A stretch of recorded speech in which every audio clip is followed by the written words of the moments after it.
Our climate and energy self-harm and the climate activism and alarmism that drives it is continuing unabated.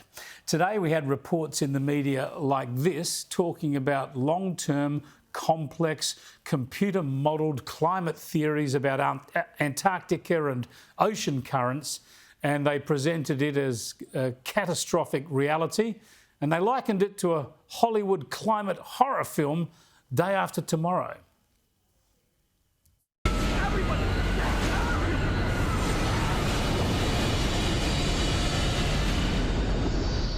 Save as many as you can.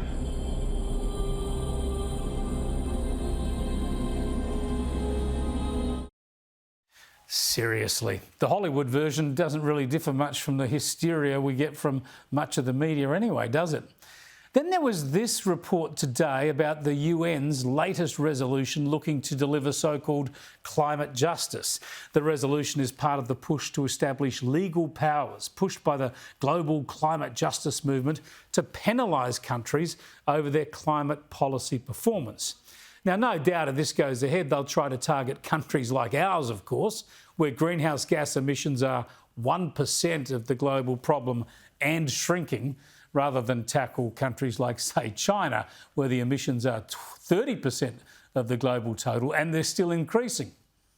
So that's the alarmism and the political activism. Let me give you a reality check on what we're doing to ourselves in this country when it comes to climate and energy policy.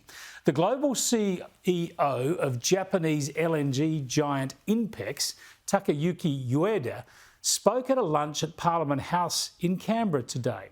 And what he said sounded alarm bells about how this massive export industry for Australia is being treated by the new laws. He said we're scaring investment away. If Australia is fair dinkum about wanting to become a clean energy superpower, it must act decisively to attract investment, said Mr Ueda.